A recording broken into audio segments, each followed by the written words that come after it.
Welcome to Nocturnal Transmissions, the fortnightly podcast that brings you dark tales, both old and new, performed by your humble narrator, Kristin Holland. If you go down in the woods today, you're sure of a big surprise. If you go down in the woods today, you better go in disguise. For today we play Angela Chiu's The Boyfriend Game.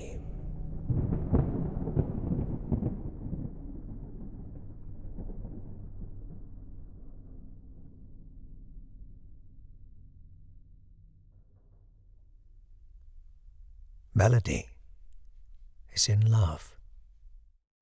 Or at least she thinks she is.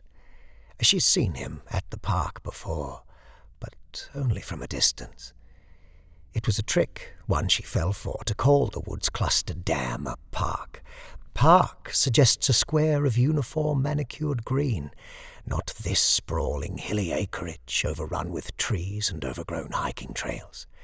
At the center of the tangled wilds, a lake gaped wide as an open mouth, the glistening dark jewel at its heart.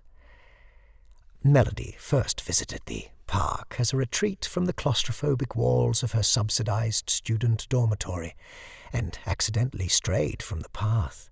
She ended up wheeling herself in circles, the trail back to town obscured by deciduous shade, bruising her ankles on the rocks and roots. But she came back. She likes it here now, sticks to the paths, finds it helpful to cycle through the nuances of her assigned readings while she walks alone in the quiet. She rarely encounters other people, which surprises her, given the frequency of her visits. Where are the svelte female joggers with their muscled thighs, the sororities of stay-at-home moms pushing their bulky strollers, the high school kids skipping class to smoke weed and make out? Almost everyone's backyard eventually melts into a horizon of trees around here. Maybe the woods just don't hold the same appeal, not the same allure as they do for a girl who grew up surrounded by asphalt and overflowing dumpsters. Most often she's seen him at the lake's perimeter, his angular silhouette a cutout slashed into the thick grey fog that boils from the surface of the water.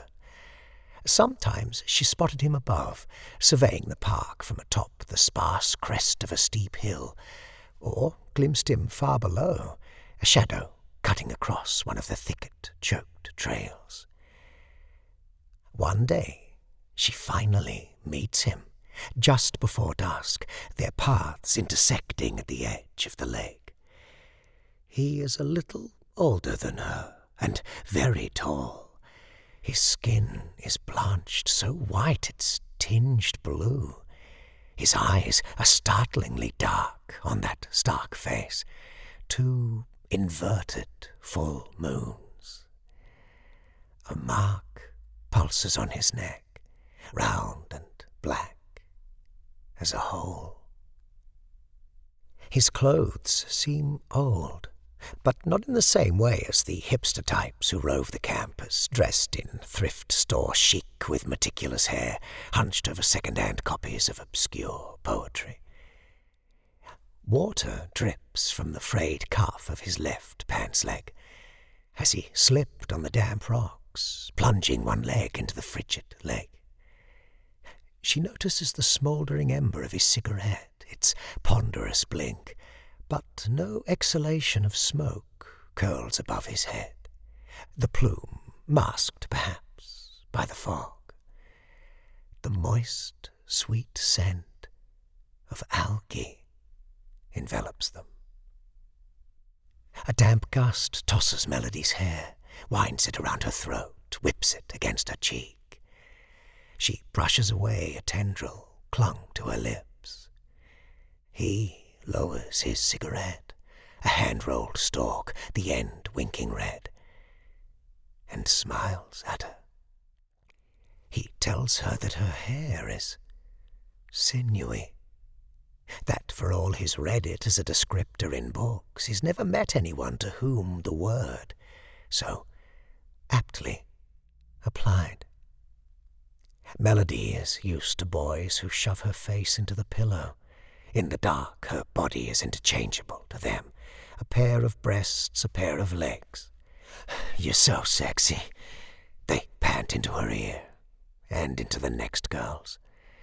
His compliment, specific, unique to her, pierces something inside of her chest.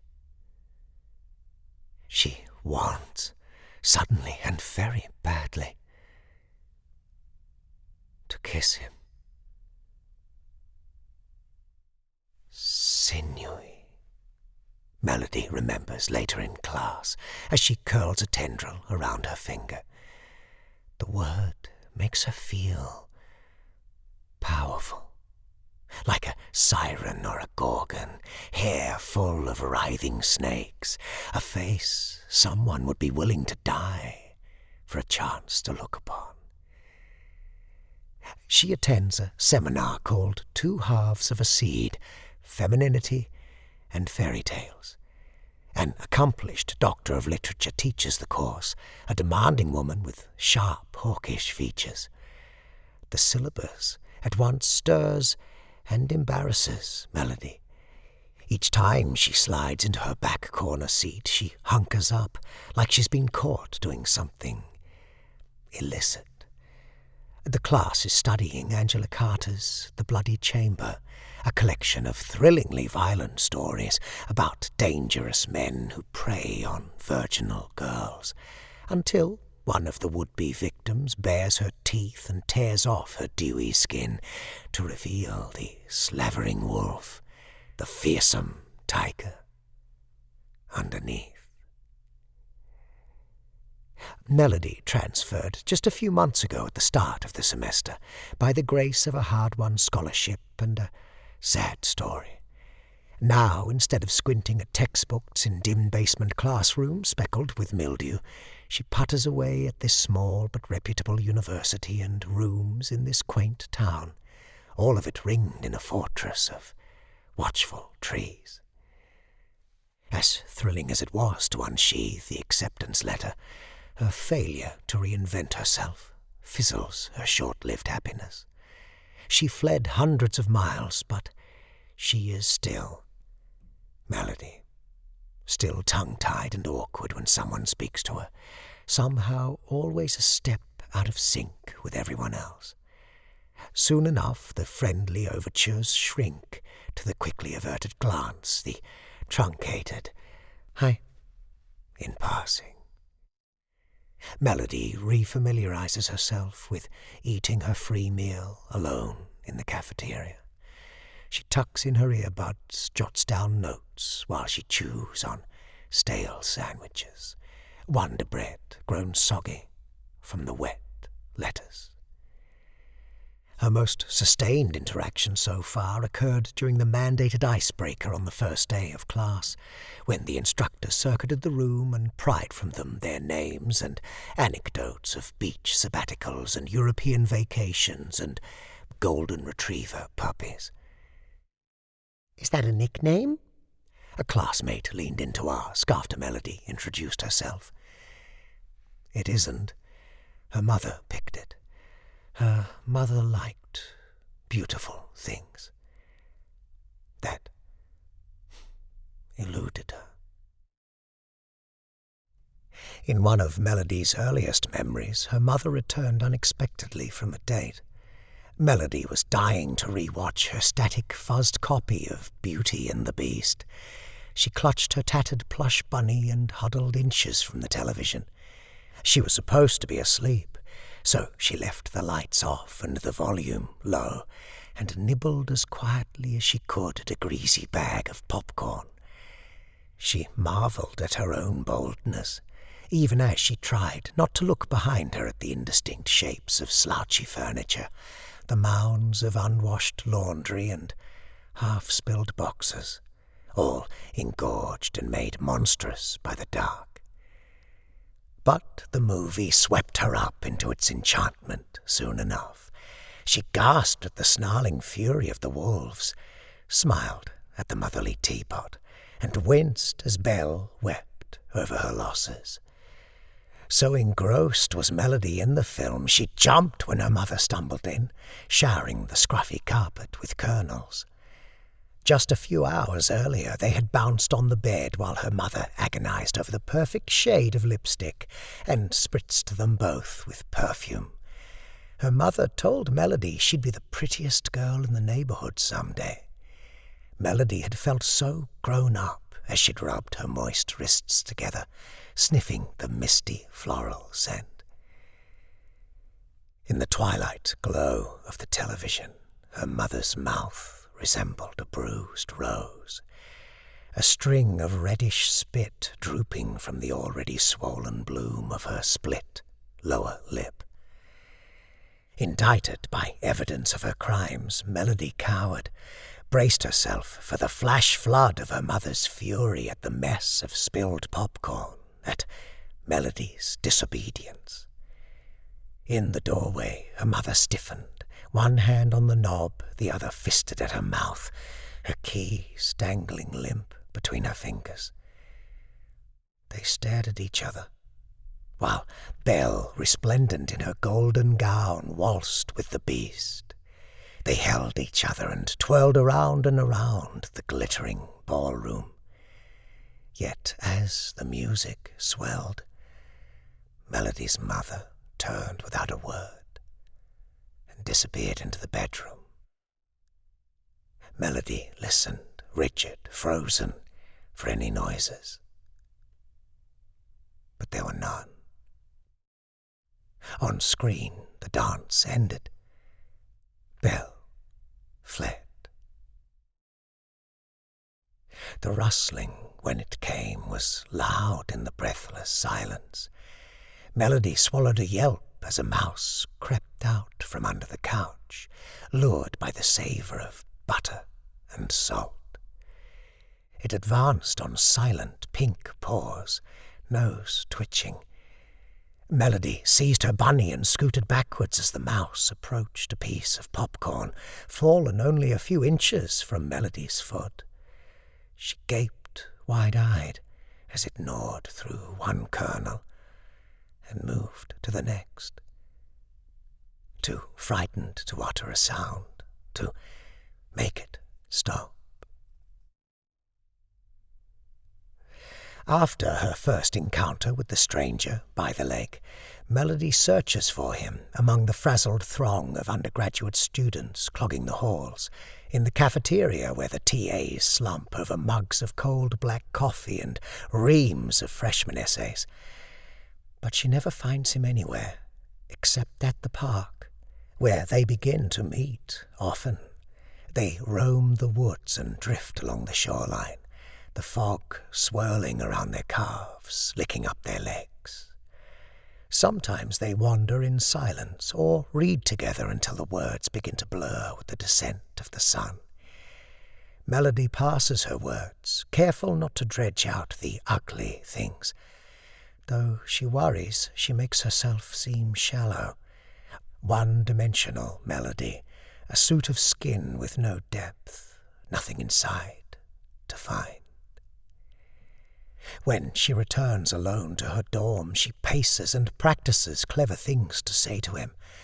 But even when she manages nothing but the mundanities of her day, her instructor's comments, what she had for breakfast, he listens to everything that pours out of her mouth, his hand-rolled cigarette tapping against his lips, his black eyes focused on her face. She convinces herself he hears more than she ever actually says. This is what it's like to have someone waiting for you, Melody thinks. Whenever she enters the park, a knot of fear pulses in her throat until she picks out his familiar shape, the elongated shadow of his body emerging from the fog.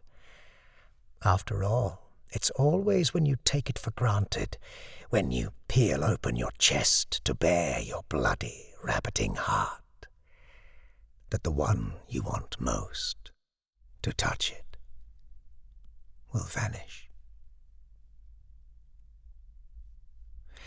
Instead of receiving a high school diploma, her mother received Melody. She couldn't help Melody with her homework, couldn't pass algebraic symbols or decode the rules of correct punctuation, so she didn't try. But she made clear her expectations for Melody to excel.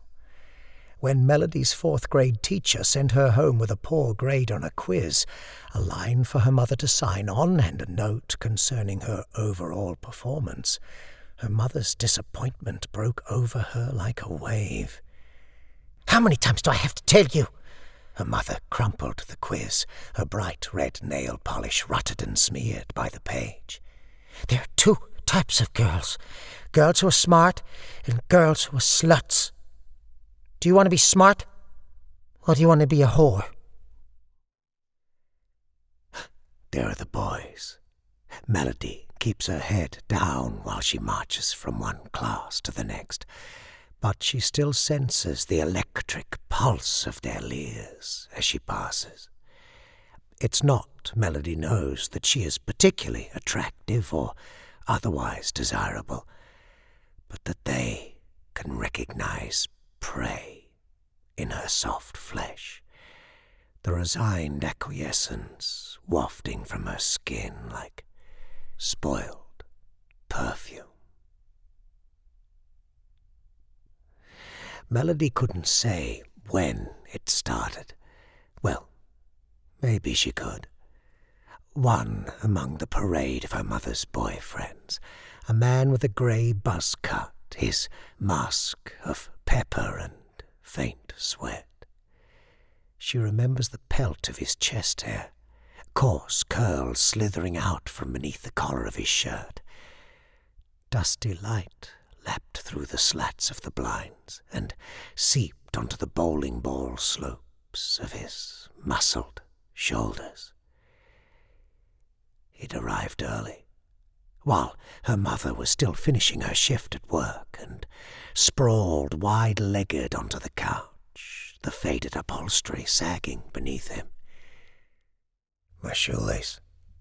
It's untied," he said to Melody in the same tone someone uses to talk about the weather, but there was something nasty underneath, coiled underneath his tongue in the back of his throat, lurking behind the white flash of his strong, square teeth. Okay?" "Tired." Melody knelt. Her temple bumped the boyfriend's knee. She didn't know what else to do. That was all that happened. Her mother came home. She made them spaghetti. Her mother and the boyfriend left. He stopped coming around a few weeks later. Her mother cried. But it was enough. Enough to show Melody what she could expect, what she was made of. Now Melody flips through the collection of stories, and the pages murmur against her fingers. How different her and her mother's lives could have been if only one of them had been able to transform into a beast, to become something bigger than a girl. She steps into her seminar and tries not to look back. At the park, Melody and her friend share an afternoon engaged in a lively debate about the lady of the House of Love. They crouch beside each other upon the mossy rocks along the lakeside, and Melody monitors the sliver of space that prevents their knees from touching. The fog pulses thick, grey-white, and so dense her lungs feel waterlogged from inhaling it. He reads over her shoulder when she parts the pages of the bloody chamber. His breath is a caress of frost on the nape of her neck. Melody shivers at the cool brush of his arm against hers, loses her place, reads and rereads the line, "He is the tender butcher who showed me how the price of flesh is love." She's the one to kiss him. His lips are the cracking cold of ice on hers. The chill crystallizes in the cavern of her mouth, numbs her tongue. It is like ice shatters under her feet and she sinks into a wintry lake, the surface encased in a thick white flow. Stalactites pierce her throat and chest when she swallows. She whimpers, open-mouthed, pressed against him. When she finally pulls back, light-headed and winded, shakes rack her body. Her clothes, where she touched him, are soaked through to her bones with ice water. One day in October, Melody draws a flower on the calendar. Today, her mother would be 38. Later that same afternoon, he leads her to an old foundation crumbled into the earth. A fence surrounds it, crooked and splintered by age. Someone mounted a plaque on one of the posts, but erosion has smoothed away the name and significance of the ruins' long dead inhabitants. He pulls her through the void where a door once stood, and they sink into a dip in the ground. Wind moans between the shattered stones of the foundation, stirs the tall grasses, all beaded with rain. He takes off her clothes, but he stays dressed. She shudders. She feels more than naked, skinless, and fully exposed. She resists the compulsion to cover herself, to shift from foot to foot as he appraises her, as the chill of the fog presses against her. Can he see the grey tissue of her brain, the cage of her ribs, her accordion lungs, her spasming heart? Can he see her? The sex is amazing, the best she's ever had, oceans away from the collisions of other bodies against hers. She is unmoored. Afterwards her skin feels clammy, fingertips wrinkled, like she's lingered too long in a bath. She's never been so deliriously happy. Mud streaks her clothes. Her hair is full of wet leaves. The woods are silent. Melody should be scared, but the cold is delicious, and she wants more. She skips class the next day. She thinks she might die if she waits any longer to see him again. The stranger, her friend, her boyfriend. The sun lowers itself beneath the tree line when she treks back on jellied legs. She trips through the undergrowth, the trail sunken into deep gloom. Branches snatch at her waist. The fog clings to her naked arms. She pants a little as she ascends the steep gradient demarcating the final stretch of the trail. She doesn't want to leave, fantasizes about ducking off the path, curling up beneath a thicket until nightfall, until her prince arrives to kiss her awake. The rumble of the motor goes unnoticed at first, but the headlights startle her to a halt. The park ranger's truck nearly strikes her as it chugs up the hill. A scree of gravel and leaf litter kicked up by the thud of the brake pelt her. Can't be here after dark. The water is dangerous at night. The ranger admonishes her when he recovers. Melody doesn't argue. She doesn't like it when people yell. Instead, she hunches her shoulders and quickens her pace, her pulse thundering in her ears. The ranger tails her to the exit, so close the engine's heat pounds against her back. The blurry beams probe at her periphery until her eyes stream with irritated tears. She exhales only when he parks to chain the gate shut behind her. His headlights needle just inches ahead before being swallowed up, but he leaves them on high while he works, as though in some futile war against the crush of the fog. A few days later, Melody squints beneath the college library's fluorescent bulbs, examining the cabinet that contains local history records.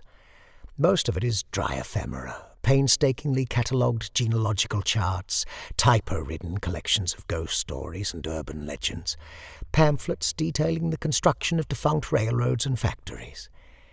She extracts one slim book, the name of the lake embossed on its spine. She learns the lake is man-made, a dammed-up overflow from a nearby river. It is 300 feet deep, so deep that the water remains ice-cold even during the sluggish heat of high summer. Officials ordered it evacuated, but when the valley was flooded, the surge shattered the dams, burst uncontrollable beyond the boundaries of expectation. The water swallowed everything: trees, stones, an entire town. Animals drowned. Some people did too. Others were swept up in the apocalyptic current, dashed against rocks, impaled by debris. Melody clasps the booklet to her chest. She closes her eyes. She imagines what it would feel like to be in that valley as the black wave swallowed the sky, broke over her head, ballooned her lungs to bursting, swept away everything she'd ever known, and her along with it. "Melody, already hard at work on your midterm, I see." Melody startles. The booklet slips from her hands. An excruciating moment passes as Melody struggles to prevent the rest of the pile of texts in her arms from cascading to the floor. She manages to collect herself long enough to mumble an affirmative to her femininity and fairy tales instructor. She blushes, her grasp of language evaporating from her brain, as it always does when pinned by the raptor-keen focus of the woman. "Your papers demonstrate such unusual insights." The instructor adjusts her glasses and continues, a little less brightly. "I know it's only your first semester with us, but are you finding your place here? Are you doing all right? I do wish you'd speak up more in class." Melody bobs her head and recites all the necessary assurances until she can escape into the stacks. She arrives at the park on the cusp of evening. The park ranger's truck loiters in the lot, windows rolled up on an empty interior. Vultures tilt and circle overhead, deathly planets in mysterious orbit. He joins her soon enough. Shadows already thicken beneath the trees, and the luxurious darkness of the woods unfurls before them. Everything is green and pulsing, like some great vegetable organ. She brushes by the purple clusters of milkweed and starbursts of white hemlock. Hollyberries, brilliant red and swollen to splitting, hang in dense clusters from spiky branches. A fat pair of squirrels, their bottle-brush tails tense, chitter at Melody from the safety of a high bough. She catches glimpses of the silvery brown hides of deer, flashing like ghosts against the black bark as they leap through the leaves. Just ahead of them, a rabbit freezes, trembling in terror. Melody meets its wet, dark eyes. She imagines the softness of its fur, the frantic tremble of its heart. It skitters into the undergrowth. Full night envelops them when they stop at the lip of the lake, a section where the slender arms of willows, half bared by the change of season, dip into the water. The mark on his neck floats in a sea of blue-white marble. Melody unbuttons her shirt, slides her skirt down her legs. She unclips her bra, slips the straps from her shoulders. "I want this," she shows him. She doesn't hurt to be like this anymore. He watches her with the twin voids of his black eyes. They penetrate her. But Melody isn't afraid. He touches her. His hands are pale and cold, the fingers long and leech-like. Her skin pimples with the chill of them. He covers her eyes and lowers her into the mud. She surrenders to the soft, cool give of it. Dead leaves crackle beneath her spine. The scents of petrichor and brine surround her. Water streams in frigid rivulets from his body, anoints her breasts, collects in the divot of her navel. He scalds her burning skin with his glacial caresses. The fog churns, so thick that it's hard for her to breathe. She quivers beneath him. Distantly, she understands the lake is rising to meet them. Water grips her ankles. She allows herself to be pushed, to be pulled. The water shocks her with its frigid intensity. It slides over her legs, circles her hips. It rises over her stomach, slicks the undersides of her breasts. When it ascends to the hollow of her throat, he traces his thumb over the plush of her lips. She pants shallowly, her breath turning to white clouds. She thinks of Carter's stories, but not of the heroines who outwit lusty Bluebeard, slip through the bars of the Earl King's gilded bird-cages. She thinks of the nameless ones who came before, whose fates are gossiped about by neighbours, who were taken apart and devoured by the monsters. Maybe some girls are made to be eaten. Melody opens her mouth, opens herself to the flood. She gasps when the water rushes in, and the cold finally fills her.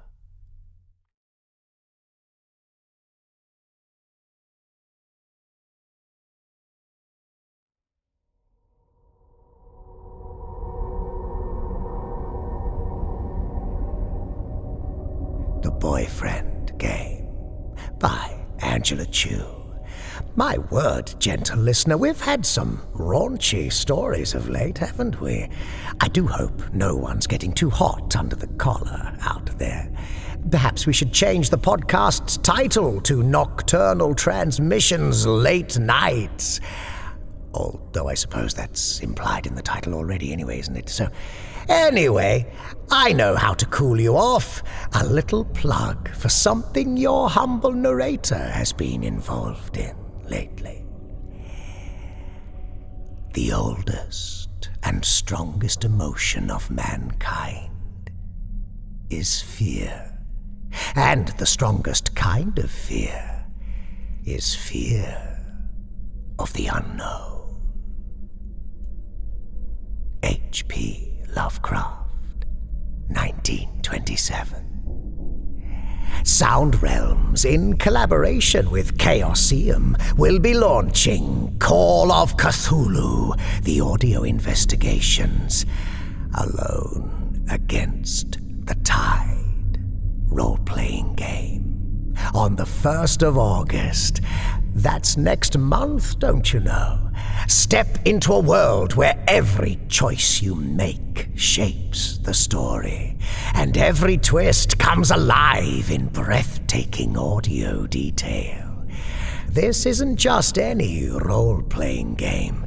It's an immersive audio experience that puts you in the center of an epic adventure, with professional voice actors performing every scene, including our humble narrator. Prepare to feel the intensity and depth of a real cinematic audio adventure. Call of Cthulhu, Alone Against the Tide, marks the first of what we hope to be an ongoing collaboration between Sound Realms, Chaosium, and your humble narrator. Watch our Nocturnal Transmissions Instagram for announcements. We'll keep you posted and provide links and the like as things develop. And that brings us to the end of this transmission.